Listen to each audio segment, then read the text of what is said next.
Greetings, welcome to this Celtic Cross Tarot reading. My name is Belle. I do different types of intuitive readings that I like to share. I have a website, and if you'd like to order your own personal reading, feel free to contact me and we can talk about what kind of reading you might like. It's a lot of fun to create this inspiration for people. So I wanted to do this introduction to this Celtic Cross general reading today because the deck that I'm using today is the Dark Wood Tarot. So one thing about this deck is that I feel like in order to create this fairy tale atmosphere, they do different depictions of the cards than what I'm used to.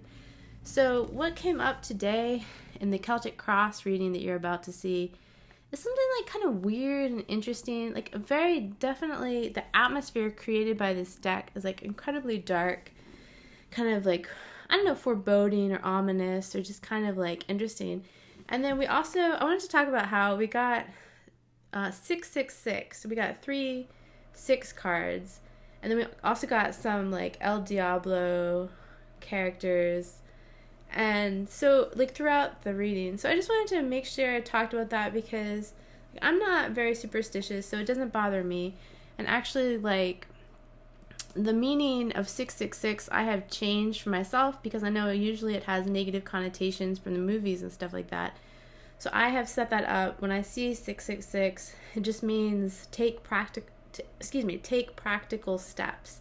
It just means like tune in to what's really going on, be really down to earth and take those practical steps. Don't rely on chance. Do what you need to do. So I'm not creeped out by the reading, but it definitely took kind of a bizarre turn, and it's definitely like not a very optimistic deck, or there's something very macabre or not macabre. I don't know. I'm kind of searching for this dark atmosphere that's created. Like what would be the best term for that? So anyway, so take everything with a grain of salt. I'm not trying to creep you out today, and feel free to leave a comment if you have any insights on this deck or how you think it plays out in today's reading. Okay, enjoy the reading. Greetings, welcome to this fun general Celtic Cross Tarot reading. My name is Belle. I do a lot of intuitive readings. Check out my website if you'd like to order your own personal reading. Today we are using the Dark Wood Tarot. It's kind of based on like Grimm's fairy tales or like some type of kind of fairy tale scenario. I guess we'll notice that as we look at the cards. So I have shuffled and set the cards up, but of course I haven't looked at them yet. So this is going to be fun to see what is revealed. Oh, I just realized that my cheat sheet for the Celtic Cross was under the how I have this camera set up, but I think I'll be able to remember. So let's go over the positions. This is the main theme or issue this is the main theme or issue at hand. This is the challenge that's crossing it. I do conscious, unconscious issues, future, past. This is like steps to take or advice. This is, I just cheated and looked at this is outside influences, external influences. This is hopes or fears. This is a possible outcome. Okay, now that we've got that straight, let's look at these cards. Okay, the main theme is 6 of Wands. Trying to see what she has there. Oh, I think she does have a baby. Okay, so it's like she's carrying a baby, and she's like in this procession, like she's a queen or something. Like you can tell that this is like fairy tale imagery. 6 of Wands. Oh, 6 of Wands is a card about celebration and victory. Not celebration. It's the victory card. So some kind of victory or triumph that you are having. That's kind of a weird card to have in place for the main theme. So maybe the issue is like you either have an accomplishment that you're trying to put into perspective, or you have an upcoming victory or a goal that you're meeting that you want some more clarity on. Let's see, the challenge that's facing the victory card is the Chariot, Ooh, okay. I know what this means for me, so I'm gonna have to interpret this as a general reading too. I always try to take all the readings for myself because I like them. But okay, so Six of Wands is victory. Chariot is about getting your ducks in a row, or actually your actual chariot and horses in a row. But it's signified by the eagle on this deck. But so for me, this would mean if I want to reach my goals, I need to line up on my organization, or I'm not going to reach them.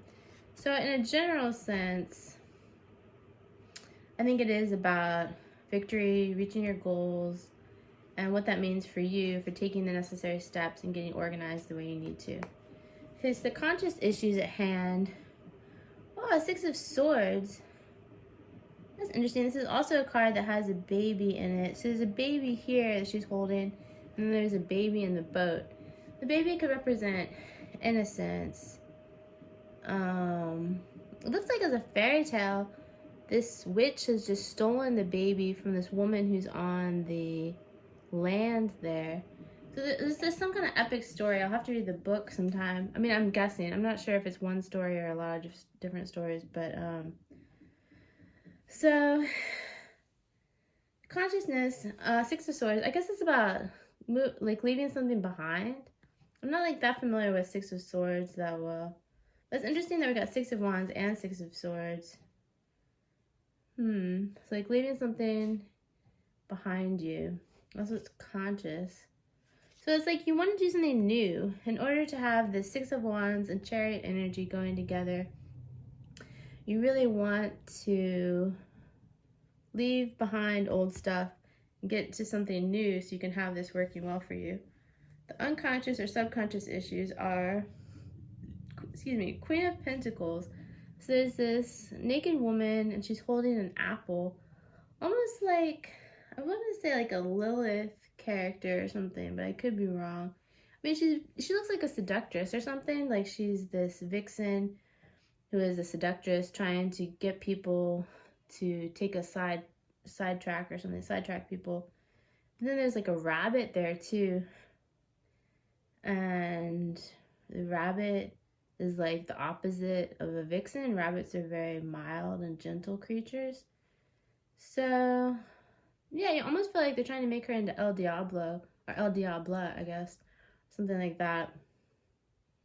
Queen of Pentacles. Oh, so I've been reading recently, there's someone who has a business based on channeling your vitality from your sense of sensuality, like your sacral chakra.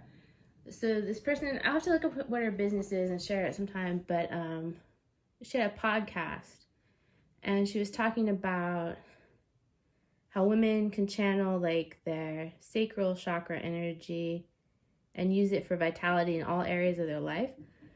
So I feel like that's what this card is talking about. This Queen of Pentacles, the sensuality, and you haven't actually like tapped into it that much, but that it's like beneath the surface that you could tap into it.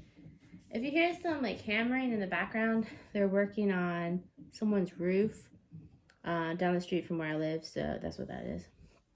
Okay, so we've got these cards so far. Let's look at the future card. Well, all these like sixes. So now we've got the Six of Pentacles. This is kind of funny. 666, and then we got El Diablo. That's pretty funny. Oh, this is actually El Diablo. This is really interesting. I mean, this is kind of a dark deck in general. But Six of Pentacles, like, this character seems like El Diablo, and he's like leading children astray or something. And we've got the half of an apple again showing up like it did in Queen of Pentacles. Six of Pentacles. You know what? Six of Pentacles is usually about giving and receiving, but it seems like they made it in this deck about signing a contract with El Diablo. This is like really random. I don't know, this deck kind of goes in its own direction, doesn't it? So, okay, so the thing, so I don't believe in a negative connotation for the number 666. I've recreated it for my life, and to me, it signifies taking practical steps. So when I see these sixes together and the Chariot card, I'm thinking it's about taking practical steps towards your goal so you can get that victory and that meeting that goal. So that's what it would mean to me. This deck, Dark Wood Tarot, is definitely a little bit, what would I call it? Like, mischievous. Not mischievous, like, I don't know. I can't think of the word, like, has all these, like, kind of villain characters or something. So, I haven't worked with it that much. Anyway. Okay, so the card that's in the past is Eight of Swords. Oh my god. This deck is just taking me down a weird path. Eight of Swords is this lady who looks like she's about to be tried as a witch or something and put to death. Oh, come on. Okay, so some kind of crisis, maybe not an actual witch trial, but you had some type of crisis in your past. And it's led to, you need to clear up an issue about giving and receiving. I hope I get the Six of Pentacles right. I'm pretty sure it's giving and receiving. Or, let's call it giving and receiving. I could be wrong about that. I remember one of the Pentacles cards is about that, but I can't remember right now. So, it's definitely taking a darker turn. Anyway, let's keep going. I'm not going to be able to do this in 10 minutes. Damn. I have to edit this. Okay. Next card we get is advice or steps forward. We've got Ten of Wands. The Ten of Wands is a burden card. Oh no, it's not Ten of Wands. It's Two of Wands. I misread it. Two of Wands. Two of Wands is like having the world at your fingertips, like setting your sights for what you want to do, what you want to go for. So that really goes with Six of Wands victory card, because it's like you're gonna have that vision. So this is saying to get to your victory and your goal, have that vision you want for how you relate to the world and how you want to kind of in your own way conquer the world. Okay, so external influences. Oh, you've got to be kidding me. This is so funny. Okay, so El Diablo, right? Like he actually shows up. So it looks like that was like some kind of demon character. And this actually is the devil and external influences. So you're being sidetracked by things that aren't for your highest good. Not necessarily in this horrible, horrible way, but you are being sidetracked. So with that, going with the Chariot card, you need to get more organized and not let pettiness sidetrack you. Then we've got hopes or fears. Ace of Wands. So your hope is that you can harness your creativity, and that is a real possibility for you if you can get organized. Just like, go ahead, harness your creativity. And possible outcome is Page of Cups. That you'll have this renewed sense of your emotional life, this renewed sense of feeling and experiencing life in a new way. Okay, I'm going to go ahead and conclude for now, but let me know what you think about this really weird reading. I don't know what I think about Dark Wood Tarot. This is like kind of a bizarre depiction of a lot of these cards. So, I don't know. I'm kind of lukewarm about the deck, but I thought we got interesting cards. I mean, it's definitely taking a kind of a turn for a dark path or something, but I don't know. So let me know what you think, and thanks for tuning in, and I will see you next time.